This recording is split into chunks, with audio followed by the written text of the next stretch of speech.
Hello and welcome back to the Fixer Upper Farm. Today I have a unique chore. I think most people probably pay for this service to be done, but I'm not going to do that because I think I have the proper safety equipment to get it done, and I've done it before, so I know how. I'm going to be taking a rope and attaching it to that post right there of our deck, and then I'm going to climb up and clean the chimney. I've got it's like a stiff poly brush that I can put down through the chimney and clean out all of the pipe that's inside there. It's way up on the roof, but I'll be able to string that rope. Basically, it'll come all the way up the roof to the pitch and then hang me out the other side off of my hunting safety harness. And that'll be how I stay secure and connected, so that if I do slip, I'm not going to slip back down the side of the rope because I'm hanging off the other side of the house. So if I do slip, I'll slip down that way, and the rope and the safety harness should catch me. That's what's on tap for today. I'm going to go ahead and get started by tying the rope on and getting the ladder and everything set up. And then I always have my wife come out and spot me to make sure that should anything happen, she's there just to have the phone at the ready.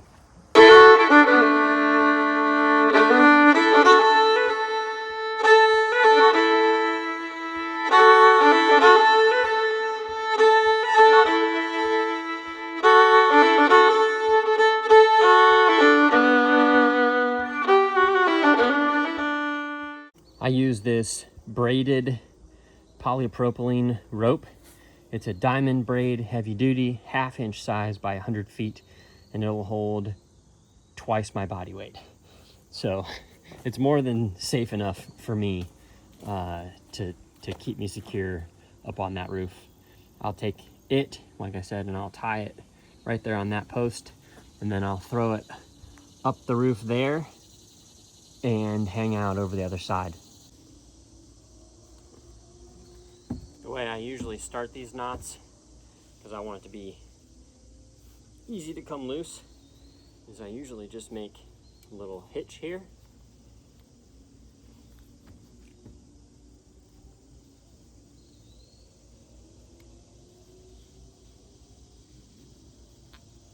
Like so. Make sure it's tight so it's not going to come undone on me. So once I have that little hitch, I just throw it around, then I can take the rest of the rope through. And now there's how I'm tied secure to the post. And then I can take this and toss it up onto the roof one layer at a time.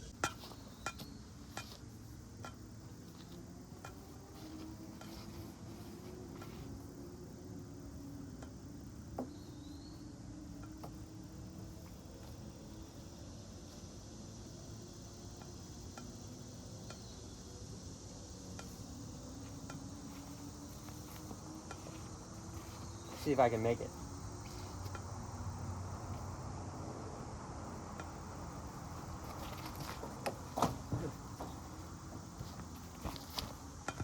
So where that ended up is up on the flat part of our roof. I'll be able to climb up the roof on the other side, get on the flat part, and that's where I'll stage my tools. And then I can attach the rope to my safety harness and end up there cleaning out the chimney. So this is my tree stand safety harness. It's shoulder straps with a chest buckle. And then it has these longer lashing straps that go under each leg. It's very similar to like a rock climbing harness.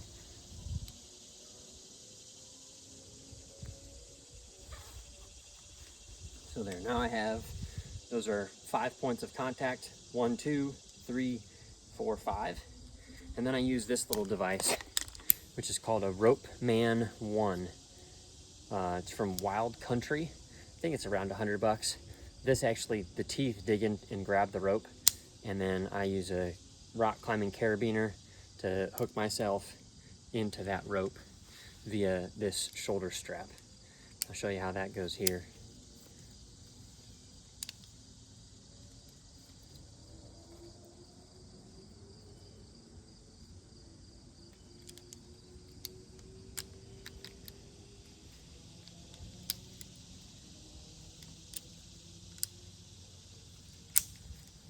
So this is what would keep me attached to the rope. And then this device will allow me to pull rope through. It'll slide along the teeth.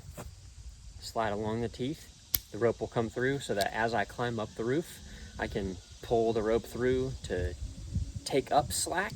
And then if I need to come back down the roof as I'm climbing down to be done, I can pull on this and it releases the tension on the rope inside there, and the rope can slide past the teeth. It's a rock climbing device, but I use it for my hunting. When you're climbing a tree, you always put a lineman's rope around the tree, and then that hooks to these two hip belts so that you can lean back and still be attached to the tree and be hands-free to do what you need. The guys that do rock climbing use that stuff. The guys that also are like for tree services and climb up the tree will use that so they can be hands-free and use hand saws or chainsaws to trim trees. So that's how I keep myself safe when I'm climbing up the roof. The tools that I'm gonna need is a ladder to reach the roof. I'm gonna need a screwdriver to take the cap off. And then this is a set of fiberglass posts, and those are just hard plastic, I guess you could call them teeth or wings, that I'll push down the pipe.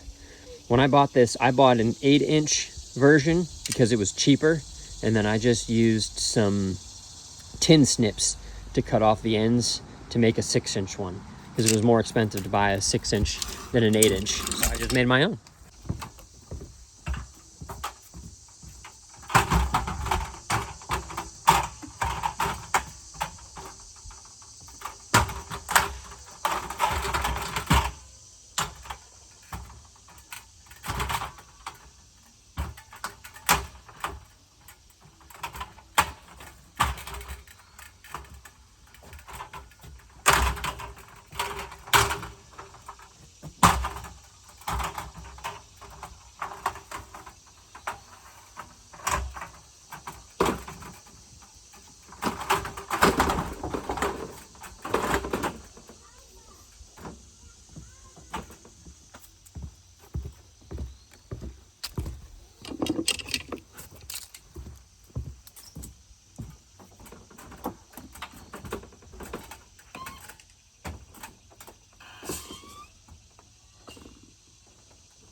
Hi, honey.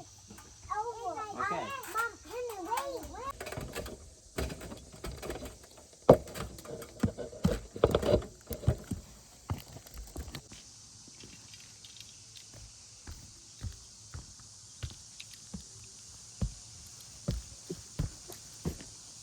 I always put the ladder in the corner because it's safer there in that valley. And then the pitch of this roof is less steep than the pitch of this roof. So I can walk up that, and then I can come up that corner so that if I do slip and fall, I end up falling into that, which is less steep. The angle will help keep me safer, and then the less steep angles will prevent me from falling all the way to the ground. So now that I'm up here, we're gonna get that hooked up on the rope.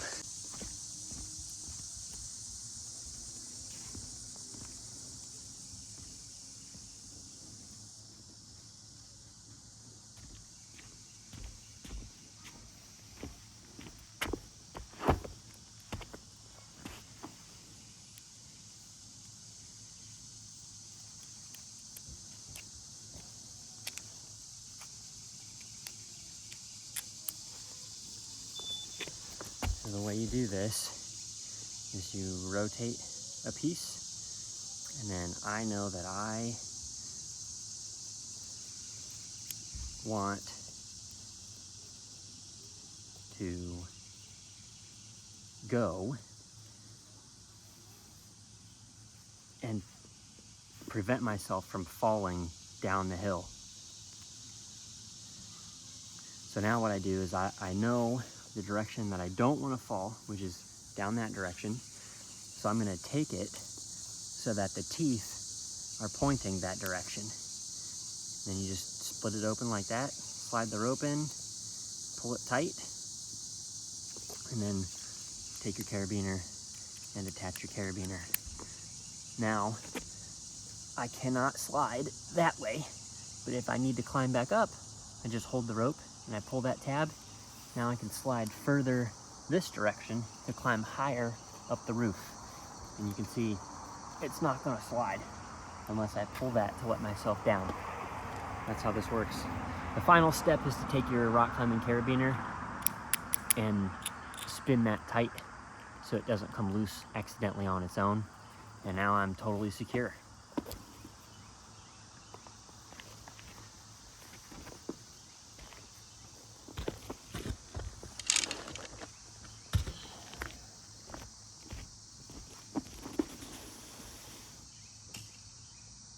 I always keep, it's not a big pocket knife like some people carry, but I always keep a little pocket knife in my pocket just in case I need to cut open a box or cut open an apple, or in this case, I could use it to peel off the duct tape.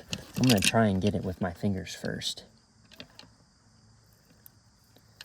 Then maybe I can reuse it.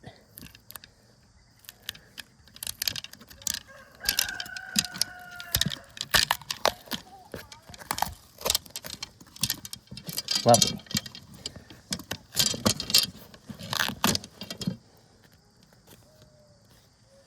Set that one aside.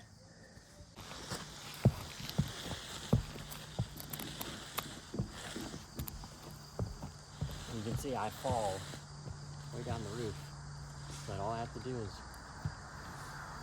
pull that back up and it'll keep me now from falling backwards. That's how this system works. If I need to go back down, I just pull that and I can slide it any direction that I want to. So when you're climbing, really only just grab the carabiner and slide it, because you want it to be able to bite if you start to fall. First thing I gotta do is take off the caps. The cap here is a flue that we do not use. This is the cap that I need to clean.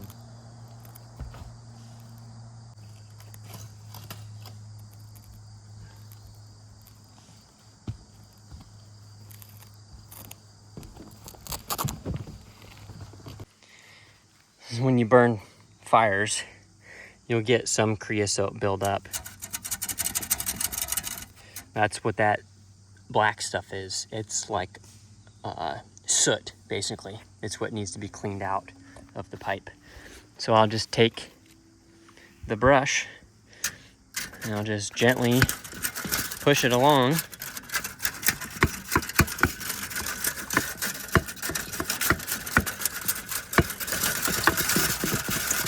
And rattle out most of that creosote.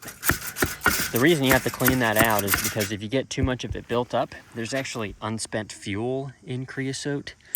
And so you could potentially get a chimney fire if you don't clean it out. And there's that.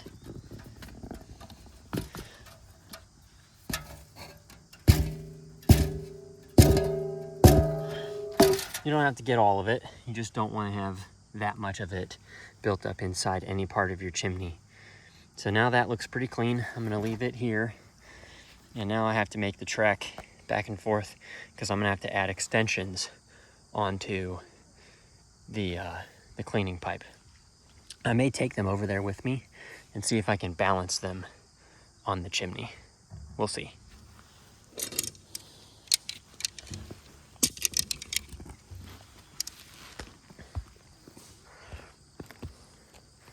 I have complete trust in the system. It'll hold my weight, no problems at all.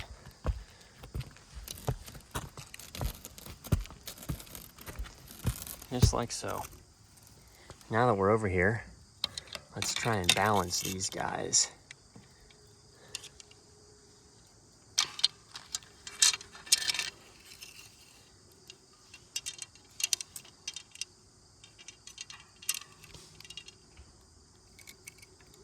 Very good.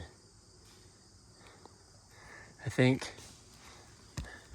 maybe the safest place for you guys is gonna be back over there to watch what I'm gonna do, but I'll show you.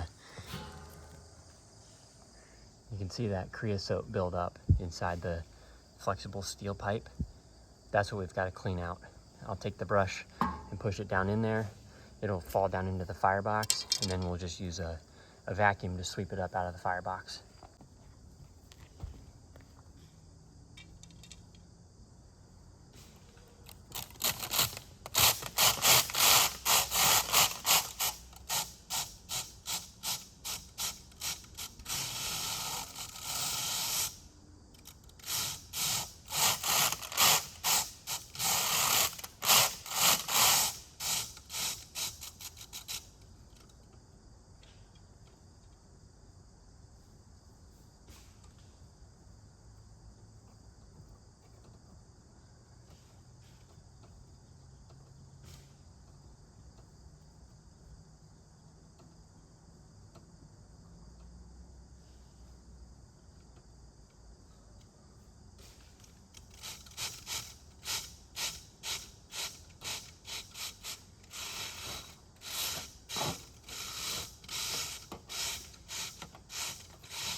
You can see how the tension back here is preventing me from falling. I can lean into it, and it's like someone's holding me back from falling too far forward.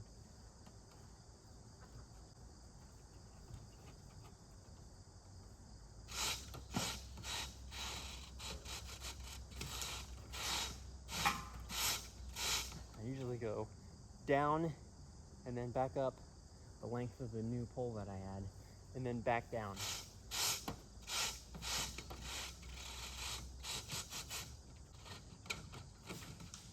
Now I can feel some pretty heavy resistance, so I know that I'm at the bottom of the firebox, and I'll just pull all of it back up.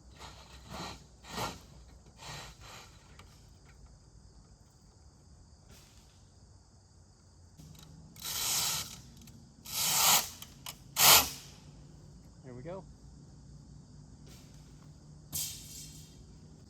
Remember all that buildup in there? Now that buildup's gone. It's okay if it turns black like that. That just happens from the charring of the pipe. You just don't want a lot of that creosote built up. Now that we've cleaned it out, we'll go and sweep out the inside of the firebox, and we'll be ready to burn in a couple of weeks, couple of months, whenever it cools down enough for us to need a fire at night.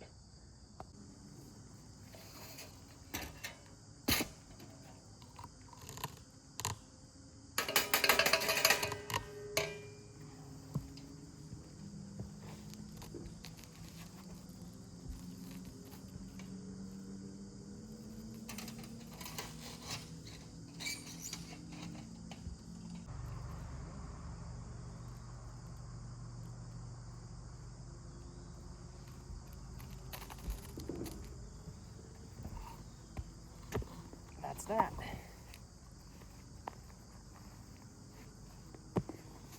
This is our fireplace insert. It is an Osborne Matrix 2700. It can take up to 20-inch length pieces of firewood. I love this thing. It does a really good job. It has a blower on it that's electric, so it can circulate heat throughout the house. And then we also have our living room outfitted with a ceiling fan to help circulate that hot air. Hot air rises, so the heat from downstairs trickles its way upstairs eventually, so the kids' bedrooms stay fairly warm as well. And what I have to do inside is sweep out all of the ash that accumulates in different places, as well as the cobwebs that accumulate, because when you're not in burning season, the spiders obviously make the chimney and the firebox their home.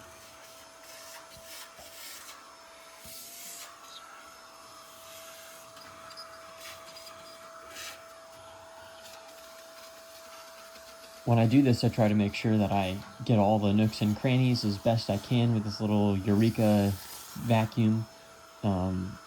Sweep out the inside to get all the cobwebs, but I like to leave some of the ash from previous year in the bottom of the firebox to give a nice bed of ash that kind of helps to insulate the fire. And I've found that it helps in starting new fires as well. Right there, I'm sweeping the top of the firebox. This is not a catalytic converter firebox. This is just a standard firebox. It has the reburn tubes that allow new air into the top of the firebox, so that you're not only burning the wood, but you're also burning some of the smoke and ashes as well to get the most efficiency out of the unit. The nice thing about this is the faceplate, the decorative faceplate, is heavy because it's cast iron, but it comes right off of the firebox insert itself. And that serves two purposes. One, it's looks, but secondly, that piece of metal, it doesn't get nearly as warm as like the outside of, let's say, just a wood burning stove would get, because it's only attached to the firebox, which absorbs most of the heat, via two or three little tabs on either side that slide into those channels you can see there. Once I remove that, I can get back in behind it and I can clean up any soot or ash that might have fallen out of the old existing chimney, as well as sweep up the cobwebs that have accumulated back there in that dark space over the summer months.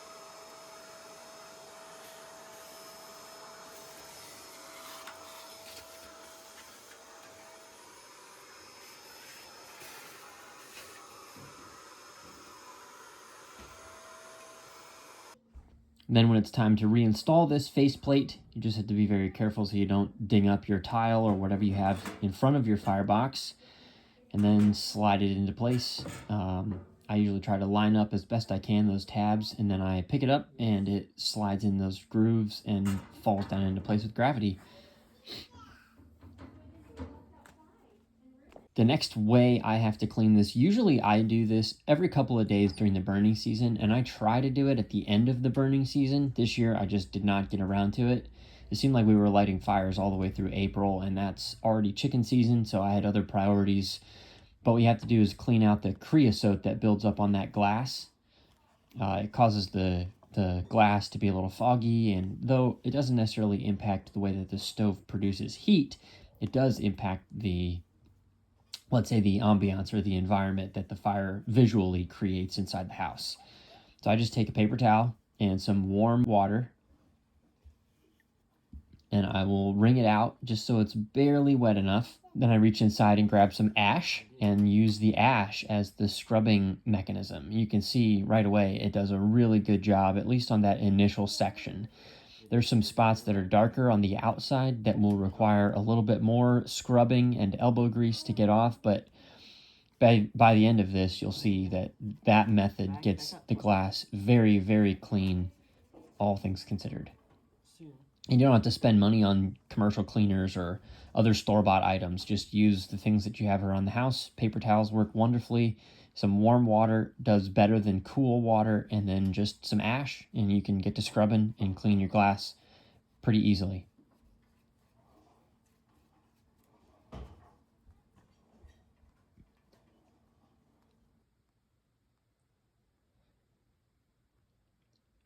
Once your glass is free of the buildup, you still have the sooty stuff left over that looks more like ash. And I just use a clean paper towel with warm water and no ash to scrub that off. And just streaks across. I usually do this on the front and the back of the glass. And that helps to facilitate a nice, clean, cleared glass panel through which our family can enjoy the fireplace in the living room.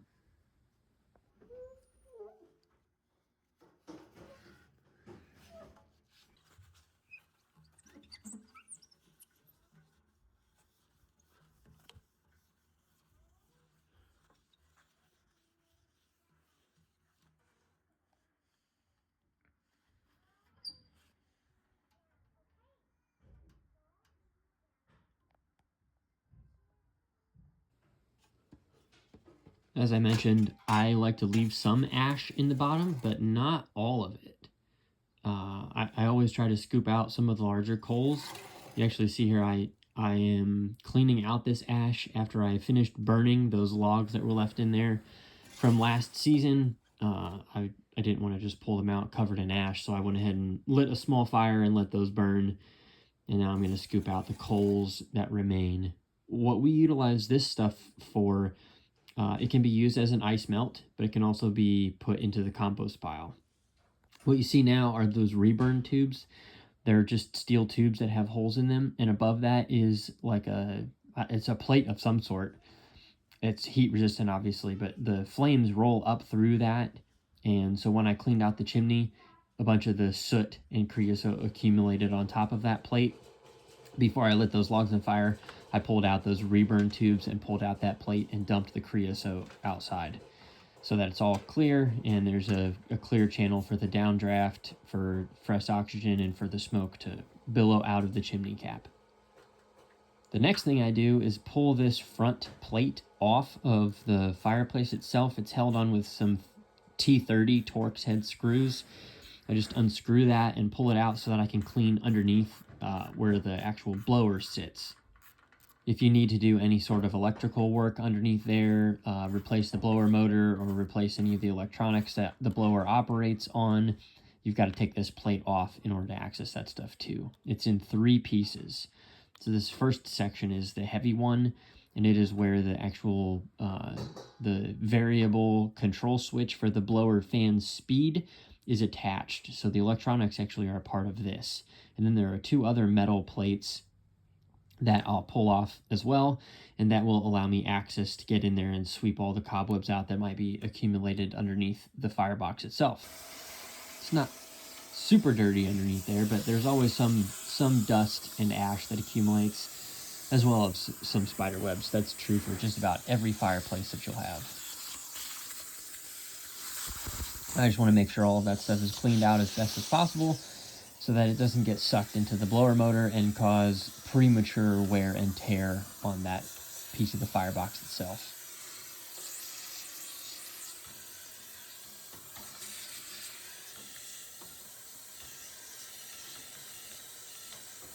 I'll go ahead and remove those 2 other plates.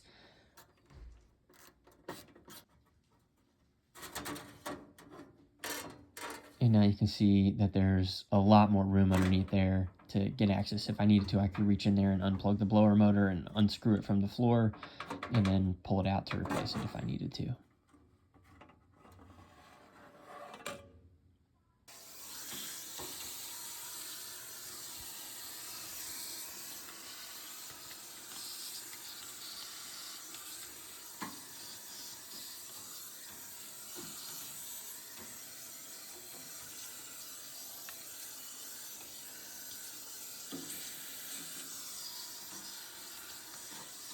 This channel here is what helps to pull fresh air, fresh oxygen into the fire, and it's controlled by this dampener level controller. So that opens the airways or closes them off depending on the type of fire that I want to burn. Obviously, more oxygen means a stronger, hotter burning fire, and it also burns more quickly. And then if I tamp that dampener down and shut the oxygen supply off, it'll burn for a longer period of time. That's usually what we do for overnight burns. Now that everything is clean, we'll just go ahead and add those plates back onto the firebox itself, and we'll be ready to go for our first burn of the year.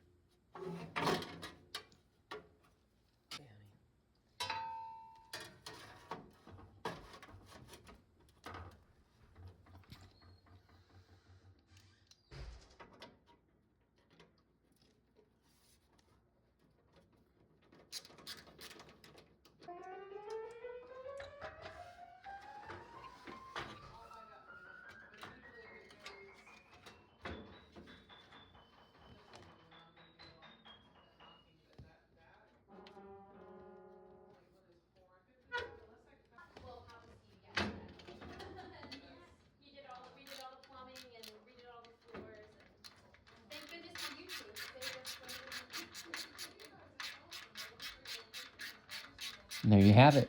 Firebox is ready to go. We've got some ash built up down there on the bottom to build a new fire onto, and the firebox itself is clean, and so is the glass, so that we can enjoy those tickling tongues of fire that that burn inside the firebox. The kids, this is their go-to place in the morning, and it's where we sit to read before we go to bed at night. So the fireplace is a central piece in our home. Hopefully you've enjoyed this video. It's something that not every homeowner or farmer has to do. A lot of people outsource this work and pay for someone else to do it, but I choose to do it for myself. I know how to do it now, so that makes me more valuable as an individual. I can help other people do this, and it also saves me some money up front. So hopefully you enjoyed this video and have a blessed day, and I'll catch you here on the next one.